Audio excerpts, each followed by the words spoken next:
কথার মানুষ, উনি যেটা বলেন সেই কথাটা উনি রাখেন। আমার মনে হয় যে বার্তাটা মূলত এসছে পলিটিক্যাল পার্টিগুলো থেকে। তারা প্রফেসর ইউনূসের লিডারশিপের উপরে অকুণ্ঠ সমর্থন জানিয়েছেন। তারা বলেছেন তার লিডারশিপে সবার আস্থা আছে, পুরো জাতির আস্থা আছে। প্রফেসর ইউনূস বিএনপির ওই মিটিংয়েই বলেছেন যে ইলেকশন উনি ডিসেম্বর থেকে জুনের মধ্যে করবেন। উনি বলেছেন যে উনি জুন 30 কাট অফ টাইম এর ব্যাপারে যাবে না। উনি এক কথার মানুষ, উনি যেটা বলেন সেই কথাটা উনি রাখেন।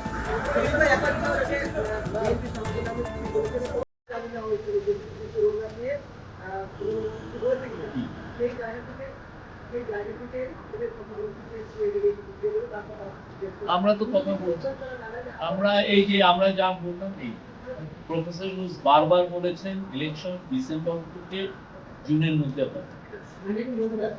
এটা উনি বারবার বলেছেন এবং কালকে অনেকগুলো পলিটিক্যাল পার্টি আছে তাদের সাথে উনি আমার মনে হয় এই কথাটাই উনি সুনির্দিষ্ট এই যে জুন 30 তারিখটা একটা সুনির্দিষ্ট ডেট, ঠিক না? তো উনি বলছেন যে এর বাইরে যাবেন।